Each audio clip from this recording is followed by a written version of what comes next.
Comment redonner de la valeur à l'image employeur ? Eh bien, voici une excellente question à laquelle répond André-Stéphane Mahob dans son livre « Gestion de crise, faire de la relation une stratégie » paru chez Gérézo Éditions. Dans cette première partie d'épisode avec André-Stéphane, nous abordons donc la communication RH, l'image employeur, et non pas la marque employeur, et nous allons évidemment balayer plusieurs points. Tout d'abord, comprendre avant de communiquer, ce qui me paraît absolument évident, mais quand on connaît certains DRH, il semblerait que ce soit un petit peu difficile encore. Nous parlerons évidemment du triptyque, identité, image, réputation, et de bien d'autres choses qui vont faire qu'aujourd'hui, en 2026 et dans les années à venir, je l'espère, les entreprises pourront enfin mettre en place une image employeur conforme à celle qu'elles pensent avoir, et surtout celle que les candidats perçoivent et que les salariés vivent au quotidien.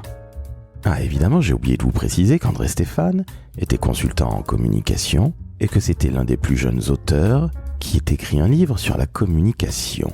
Car figurez-vous qu'il n'a que 29 ans. Pour ma part, je suis Laurent François, fondateur et dirigeant de l'agence Maverick, et j'ai été absolument ravi d'échanger avec André-Stéphane. Il reviendra pour nous parler de communication de crise, ou plutôt de crise de communication, dans quelques temps. Très très bonne écoute.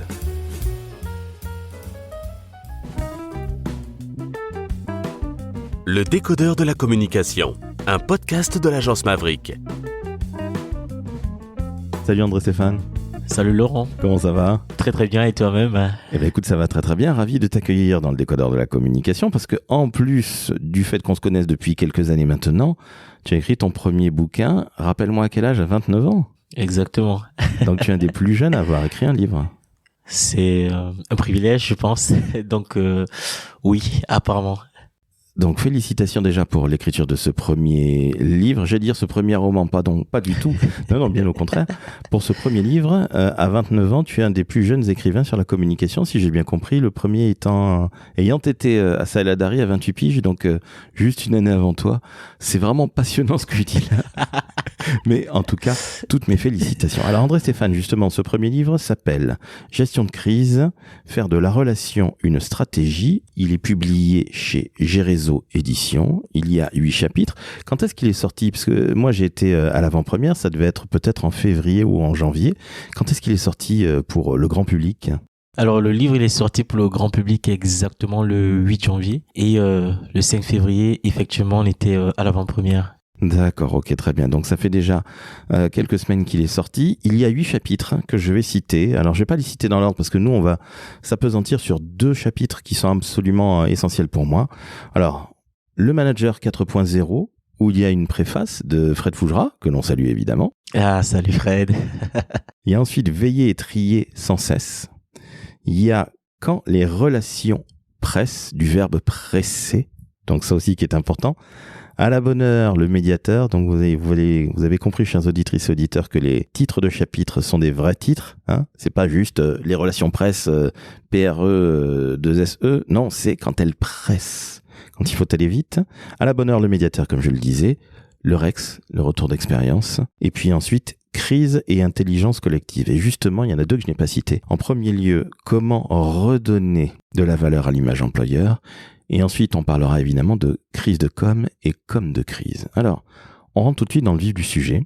Comment on redonne de la valeur à l'image employeur ? Parce que ça a été mon premier métier de la com.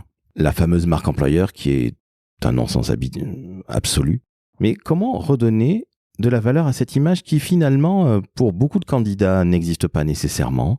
Parfois, elle est fausse. Parfois, les collaborateurs en interne, lorsqu'ils regardent la communication qui est faite pour recruter des talents, se disent « mais ça nous ressemble pas ». Bref, comment on fait, André-Stéphane ? La question, elle est extrêmement vaste et tu la traites en 3 points et je t'en félicite, bravo d'avance. Mais allez, comment on redore le blason de l'image employeur ?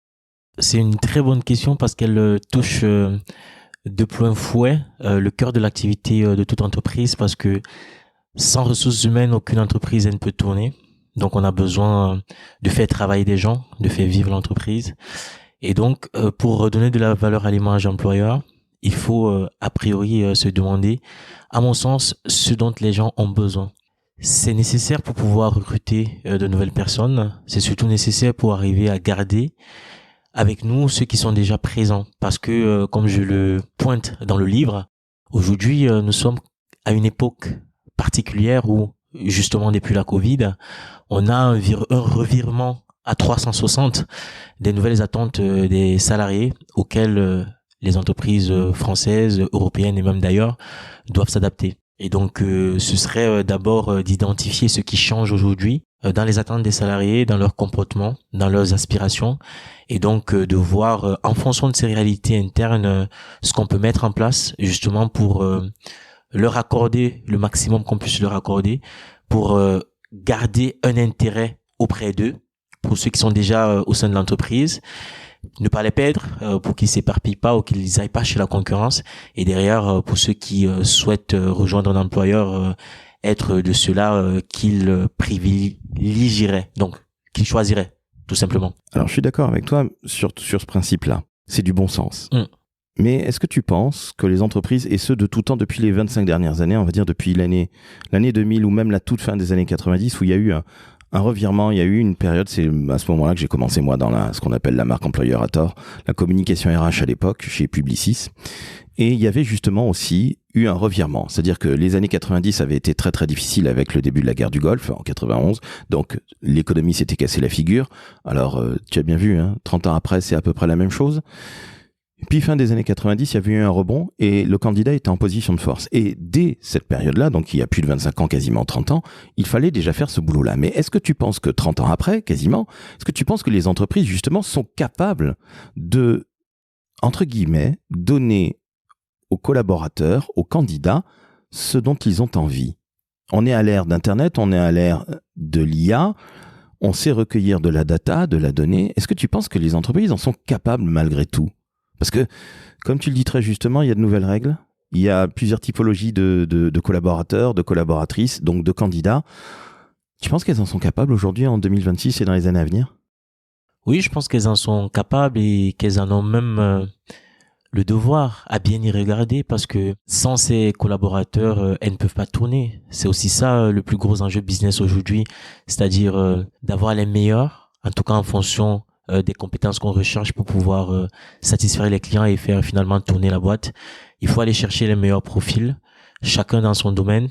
Et donc pour ça, à mon sens, elles ont obligation d'adaptation. On l'aurait dit aujourd'hui parce que de tout temps, les entreprises ont toujours eu la nécessité de s'adapter, du moins au gré des grands mouvements sociaux, voilà, que connaît notre entreprise, que connaît notre société. Et donc oui, aujourd'hui, s'adapter est de mise. Je convoque d'ailleurs dans le livre ce que j'ai nommé le cercle vertueux image, identité et réputation, qui est justement un triptyque qui me semble indispensable à maîtriser aujourd'hui, c'est-à-dire d'une part l'identité de l'entreprise, ce qu'elle est intrinsèquement. Est-ce que c'est une culture adocratique, c'est-à-dire qui favorise l'innovation? Est-ce que c'est une culture hiérarchique avec des règles très strictes? Est-ce que on est dans une culture clanique qui va favoriser l'entraide? Ou est-ce qu'on est dans une culture de marché qui va favoriser les résultats? Dans l'un et l'autre des modèles, il faut que ça puisse convenir au plus grand nombre des collaborateurs.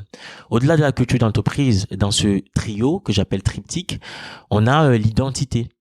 Au-delà de l'identité, dont est sous-jacente la culture, on a ce que j'appelle l'image, qu'on connaît tous. C'est l'image qui attire les gens ou pas du tout. Et à côté de l'image, il y a ce qu'on appelle la réputation. Alors la réputation, elle est bonne ou elle est mauvaise.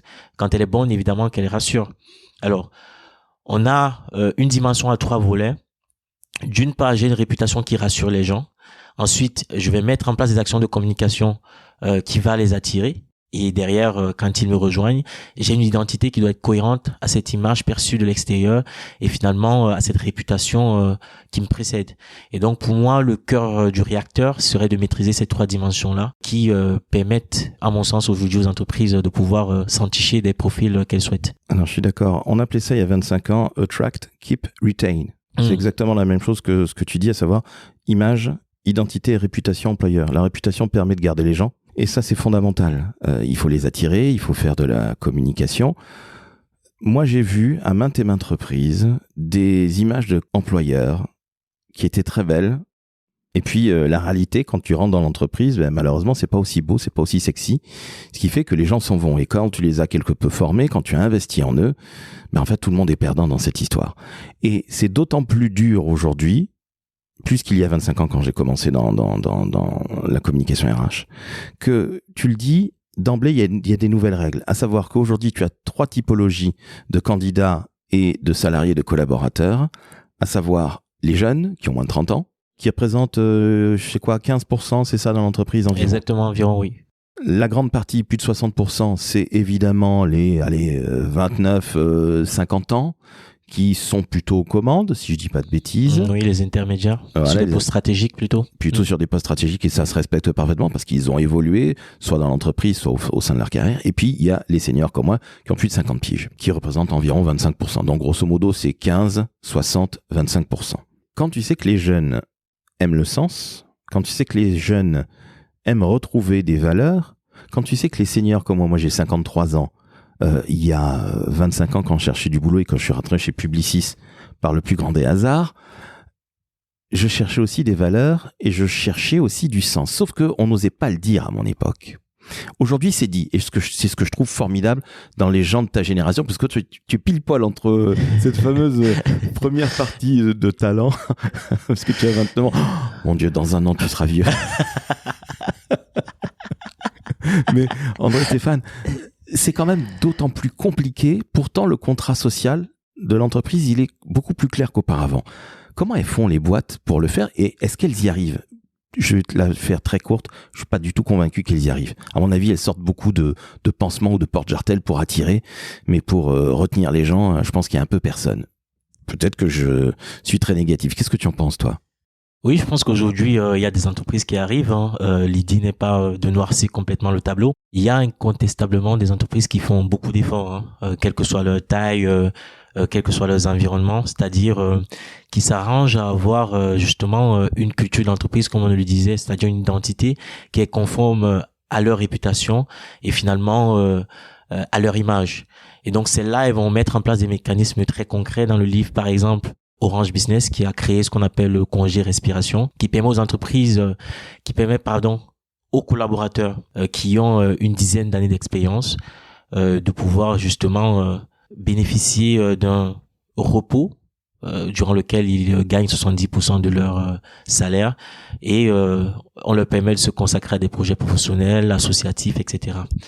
Donc, je pense que c'est des mécanismes qui sont quand même singuliers à certaines entreprises.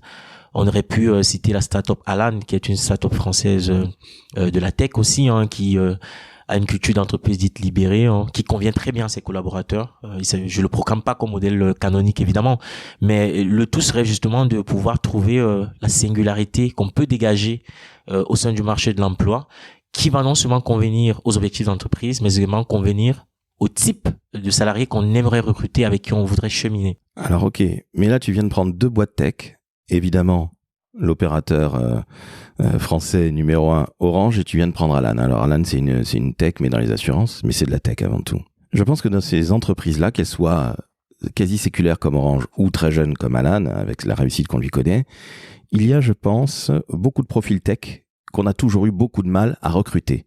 Parce que ils ont toujours été, jusqu'à peut-être l'IA, mais ils ont toujours été, ces ingénieurs de la tech ont toujours été les champions du monde. Contrairement aux gens de la communication comme toi et moi, où beaucoup d'appelés, peu d'élus, là il y avait beaucoup d'élus et fort peu d'appelés. Est-ce que finalement, le type de personne que l'on recrute n'est pas aussi quelque part ce qui met en place une culture d'entreprise et donc une image d'entreprise et donc une volonté de retenir les gens, parce que on s'aperçoit que finalement, tout bêtement, André Stéphane, ça coûte beaucoup trop cher et on va tomber dans la crise de recrutement. Oui, forcément le type de personne qu'on recrute, mais surtout le type de personne qu'on arrive à garder va pouvoir déterminer justement ce qu'on pourra avoir comme masse salariale après un certain nombre de temps. Ça veut dire que si on reste par exemple chez nous les moins de 30 ans aujourd'hui, et même chez les autres tranches salariales, je pense que c'est pareil. Les gens par entre guillemets génération, ils discutent entre eux. Aujourd'hui, moi, je n'ai pas forcément les attentes d'un jeune de 19 ans. Et je pense que mes attentes ne sont pas forcément celles qu'aurait un senior comme toi, entre guillemets, qui a plus de 53 ans. Peut-être quand on a plus de 53 ans, on a besoin d'une vie un peu plus reposante que moi, d'un meilleur équilibre vie pro, vie perso, peut-être parce qu'on a déjà beaucoup plus donné quand on était plus frais. Je dis pas que quand on est senior, on est moins frais, mais je dis que souvent on est dans une période qui est plutôt propice à la transmission. On va pas se plier en neuf comme un jeune qui a peut-être l'envie d'apprendre, qui fait ses premiers pas. Et donc je pense que oui, il y a aujourd'hui matière à aller détecter par tranche salariale ce que les gens veulent, à voir si c'est cohérent avec le projet d'entreprise et finalement à mettre en place des leviers, que ce soit sur le plan salarial, que ce soit sur le plan de la flexibilité, que ce soit sur le plan de la culture interne, qui peut être une culture de la confiance. On ne suit pas les gens à la trace, mais on leur dit, tant que le travail est fait dans les temps, on vous fait confiance pour que vous puissiez travailler en autonomie. Et je pense que c'est un ensemble de mécanismes qu'on peut mettre en place justement pour pouvoir garder ces salariés, les attirer et les fidéliser, qu'on soit dans le domaine de la tech ou ailleurs d'ailleurs. Que vient faire la communication là-dedans pour faire avancer le schmilblick, si je puis dire, mettre un peu d'huile dans les rouages? La communication, elle est le cœur battant de toute stratégie de marketing RH ou d'image employeur. Une fois, et c'est ce que je conseille aux entreprises, qu'on a mis sur table, sur papier, sur écrit, tous les avantages qu'il y a à travailler chez nous, ce qu'on va faire, c'est qu'on va le comparer à ceux des concurrents pour voir si on est compétitif sur le marché. Par exemple, parlant du salaire aujourd'hui, on a des tranches salariales qui sont connues dans le monde de la communication, qu'on soit sur un poste propice à l'événementiel, qu'on soit sur un poste de consultant, qu'on soit en agence ou chez l'annonceur, on connaît les salaires d'entrée, les barèmes en fonction du nombre d'expériences et donc des feuilles de poste. Une fois qu'on a mis, peut-être que nous, on accorde un peu plus de salaire que les autres, qu'on s'en rend compte et qu'on le met sur papier, c'est déjà un avantage compétitif. Si par exemple, nous, on accorde du télétravail et que les autres ne l'accordent pas, vu les nouvelles attentes des salariés et le contrat social qu'on a aujourd'hui, on va mettre que c'est un avantage compétitif.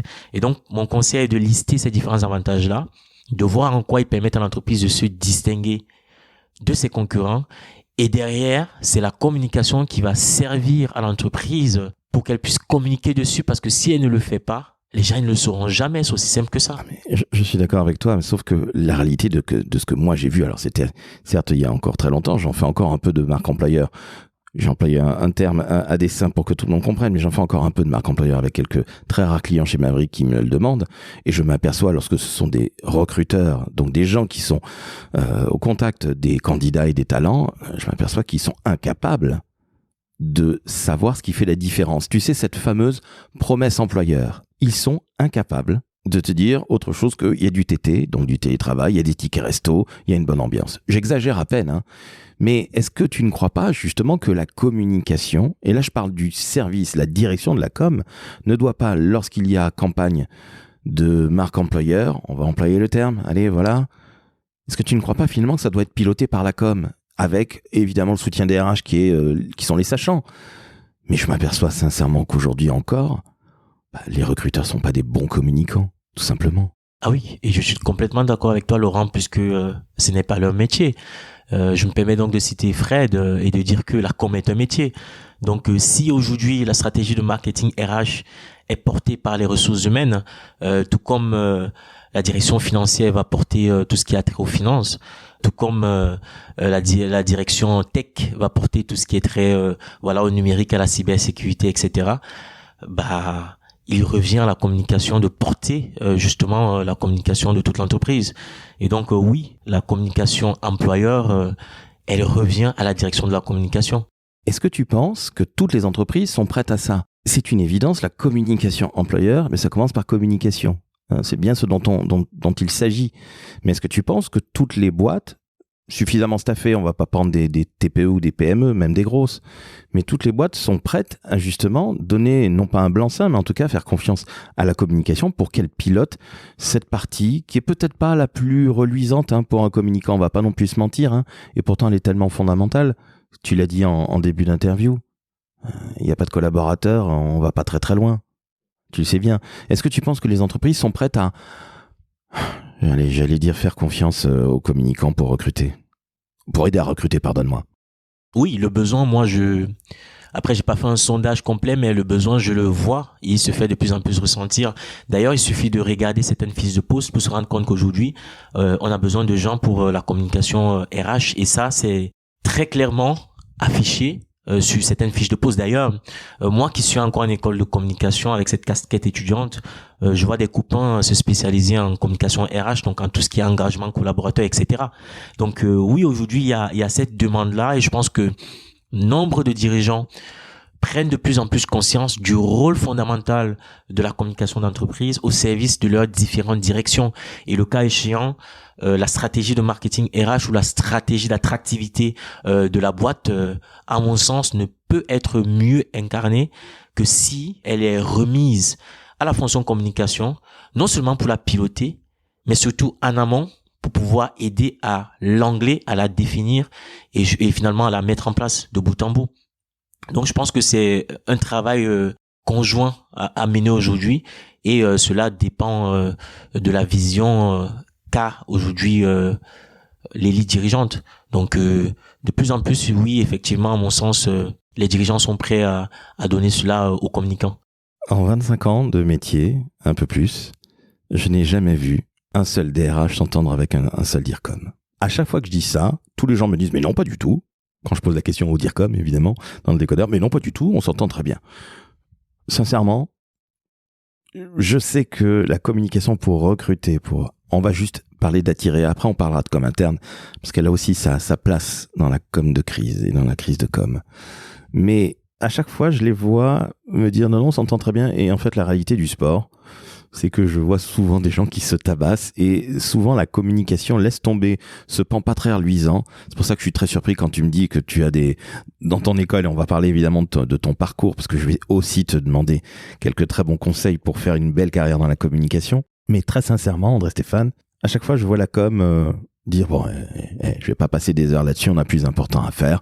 Je parle de la com corporate, on a peut-être le rapport annuel d'un événement ci ou ça. Est-ce que tu crois que finalement cette nullité de la communication RH en France est due peut-être à des histoires d'ego très mal placées? Je m'explique. Il suffit de regarder ce que font les Anglais en matière d'employer brand pour s'apercevoir que, mon Dieu, mais ils ont 50 ans d'avance sur nous. Eux, quand on faisait encore des annonces presse justement dans la presse, quand ils faisaient des placards, mais c'était de la pub. Nous, on était à faire des annonces super nazes. Et je suis bien placé pour le savoir parce que j'en ai pondu des tonnes. Mais est-ce que tu penses que finalement la nullité de la qualité de la communication employeur en France est due à des égos, à deux services qui ne s'entendent pas? C'est une question complexe à adresser. Après, je fais confiance à ton point de vue parce que j'ai pas autant d'années d'expérience que toi. Mais une fois de plus, je pense que ça va dépendre des priorités de l'entreprise.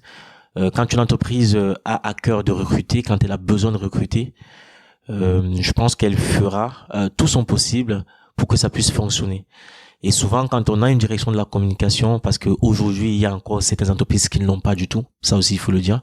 Quand on a une direction de communication à qui on fait confiance, à qui finalement on donne son rôle de fonction stratégique au cœur de l'entreprise, on ne peut pas la dissoudre d'un enjeu vital qu'est le recrutement si on a ce besoin-là en tête de pile des dossiers qui sont sur la table des dirigeants.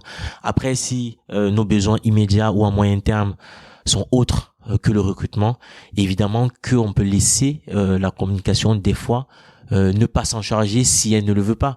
Mais une fois de plus, je pense que de plus en plus les communicants sont prêts à assumer aussi ce rôle fondamental de la communication d'entreprise qu'est la communication entre guillemets RH. Et je pense que justement les RH laissent un petit peu plus de place, pour ne pas dire beaucoup plus, mais c'était pas difficile, aux communicants pour non pas nécessairement tout mener, mais en tout cas jeter un œil et donner quelque part justement ce qui fait la différence entre l'employeur concurrent d'en face ou d'à côté, de manière à ce que la fameuse promesse employeur soit quelque peu, je dis bien quelque peu tenue. Donc j'ai volontairement tiré à boulet rouge parce que je pense que la communication RH est quelque chose de fondamental. Néanmoins, elle est tellement mal servie en France, et c'est pas nécessairement les agences, il en reste encore quelques-unes, c'est pas nécessairement les recruteurs qui sont mauvais, c'est juste que, comme tu le dis très justement, quand tu recrutes, t'es pas communicant, sauf exception notoire, il y a des gens qui sont doués pour ça. Mais bon, ça c'est une autre paire de manches. Comment on fidélise les gens aujourd'hui dans une entreprise? Alors qu'ils soient jeunes, moins jeunes, peu importe, mais est-ce que tu penses que la com interne est vraiment quelque chose qui fidélise les talents de l'entreprise, ou est-ce que tu considères que encore aujourd'hui la com interne, c'est un peu le petit bout de la lorgnette? À un moment, tu dis qu'elle n'a rien de petite, elle a tout d'une grande, justement. La communication interne a tout d'une grande, et pour qu'elle atteigne son plein potentiel, il faut qu'elle soit adossée sur une stratégie. La com ne va pas venir résoudre ces problèmes-là s'il n'y a pas de stratégie fondamentale, parce que la communication, elle est là pour accompagner une stratégie. Et donc, à mon sens, pour fidéliser aujourd'hui, ça va revenir, comme je le disais dès le départ de notre échange, Laurent, à pouvoir identifier ce que les gens veulent. Et finalement, je pense que des études que je convoque dans le livre, ce qui revient et qui est assez transverse aux différentes tranches d'âge des salariés aujourd'hui, c'est ce fait d'être épanoui et d'évoluer. Et donc aujourd'hui, quand on a quelqu'un qu'on a fait rentrer dans l'entreprise, il faut penser à son lendemain. Tu parles à un moment du sens. Et tu dis un truc que je trouve très intéressant. J'attire qui je suis. Je garde qui j'inspire. Alors j'attire qui je suis, ça je peux comprendre parfaitement. On se reconnaît dans les fameuses valeurs de l'entreprise, si tant est qu'elles existent. Je n'en suis guère convaincu à titre personnel, mais c'est une autre paire de manches, on ne va pas en débattre aujourd'hui. Par contre, je garde qui j'inspire. Ça quand même, c'est, pardonne-moi l'expression, c'est une sacrée pression pour l'entreprise. Parce que inspirer tes collaboratrices et tes collaborateurs, tu vois, j'en bafouille. Faut se lever tôt, hein. Sérieux. Oui, c'est une dimension qui est importante et qui a trait au leadership. Il faut pouvoir faire que les uns et les autres se projettent, qu'ils adhèrent à un projet d'entreprise pour qu'ils restent dans la boîte. Ça, c'est très important parce que, et ça, je le note aussi dans le livre, à égal niveau de rémunération. Pourquoi un candidat resterait avec moi plutôt que d'aller chez le concurrent direct? C'est peut-être parce que ce qu'il a comme mission chez nous va être différent de ce qu'on lui donnerait comme mission, même si on est sur le même poste. C'est peut-être parce que notre culture d'entreprise, finalement, on se tutoie, je dis n'importe quoi, où on a cette flexibilité au travail, où on peut rentrer dans le bureau de son boss à tout moment et lui dire j'ai un imprévu, j'ai fini mon taf, ou alors je peux te le finir pour dans 1 heure. En revanche, j'ai un impératif personnel, il va falloir que j'y aille. Est-ce que tu m'accordes cette permission? Et que le boss dise effectivement, si tu as fini ton travail, tu peux y aller. Et donc on va aller chercher, au-delà des avantages nature, tous ces mécanismes qui vont permettre de mettre les gens dans une certaine ère. Et derrière, le plus important dans cette affaire de leadership, c'est de leur donner une vision, de leur vendre un projet d'entreprise. Sur quoi est-ce qu'il va travailler, avec qui il va le faire et pour combien de temps. Et ça, souvent, ça fait la différence parce que de plus en plus, selon cette même étude d'occurrence faite avec le groupe IFOP, nommé Marque Employeur Recrutement, les attentes des jeunes de moins de 30 ans, que je convoque dans le livre, les jeunes ont de plus en plus besoin de missions qui leur parlent, qui leur confère un certain sens et qui leur donne finalement l'impression de se lever le matin pour aller faire quelque chose qui a de la valeur à leurs yeux, à tout le moins. Justement, quel conseil tu donnerais, toi, à un RH et même à un communicant spécialiste marque employeur pour faire des vraies belles campagnes de communication, d'attractivité, bref, des campagnes de recrutement, des belles. Qu'est-ce que tu conseillerais de faire en matière de communication, toi? La question, elle est large, mais mon conseil, ce serait d'être audacieux. Et ça aussi, je le précise dans le livre, à ceux qui nous écoutent, faites preuve d'audace dans vos campagnes de com, surtout si vous n'êtes pas des plus connus de votre secteur. Les gens, aujourd'hui, ils ont besoin de ce pas de côté, de cette créativité qui va être réaliste, mais qui va leur parler et qui finalement va pouvoir les accrocher, les émouvoir et rester mémorable. Donc il faut être audacieux aujourd'hui quand on fait des campagnes de communication employeur. Je pense que c'est à cela que se joue souvent la singularité et finalement la différence entre ceux qui arrivent et ceux qui arrivent pas. Soyez audacieux. Et derrière, créer de la relation. Je pense que créer de la relation avec les gens, ça se fait par la communication, ça se fait aussi au quotidien. Ça donne un point de plus sur ce dont on parlait naguère, ce que tu soulevais sur comment on fait finalement pour les garder. Je pense qu'il faut créer la relation humaine avec eux. Les dirigeants aujourd'hui ont aussi matière, au-delà de leur communication, qu'elle soit interne, qu'elle soit externe, etc., à pouvoir garder une bonne relation, à s'entendre avec leurs équipes au plus près du terrain, parce que je pense que c'est aussi comme ça finalement qu'on arrive à garder les gens. Si on s'entend avec les gens, si on a la sympathie pour eux, s'ils ont de la sympathie pour nous, s'ils sont attachés à nous, finalement, ils nous quittent difficilement. Tiens, je pose une dernière question autour des ressources humaines, puisque c'était dans la première partie de notre épisode, la thématique communication et ressources humaines, comment redonner de la valeur à l'image employeur. Quel conseil tu donnes à quelqu'un qui veut rentrer dans la communication, qu'il soit jeune ou moins jeune, peu importe. Quel conseil tu donnes justement pour celles et ceux qui veulent embrasser notre magnifique métier, ou plutôt nos magnifiques métiers? Pour moi, que ce soit en communication ou ailleurs, il faut exprimer sa singularité. Je pense que on est tous différents. Même si on a beaucoup de points en partage, on est tous différents. Il faut arriver à identifier ce qu'on aime, ce pourquoi on est fait, et finalement ce qu'on aimerait faire de notre vie. On parle souvent de Ikigai. Et une fois que cela est identifié, il faut aller chercher sa différence et sa singularité. Je pense que dès lors qu'on a identifié cela, on est en capacité de se faire remarquer positivement, et donc de pouvoir des fois passer au-dessus d'une pile de CV quand il y en a beaucoup d'autres. Moi par exemple, j'ai écrit un livre en marge de mes études, mais je sais qu'il y a d'autres qui développent d'autres passions, donc il faut surtout pas rester dans les clous selon moi. Il faut pas suivre les rangs, il faut pas non plus aller vers une forme de transgression pour être transgressif, mais une fois de plus aller chercher sa singularité, peut-être ce qu'on fait mieux que les autres pour mieux l'aiguiser.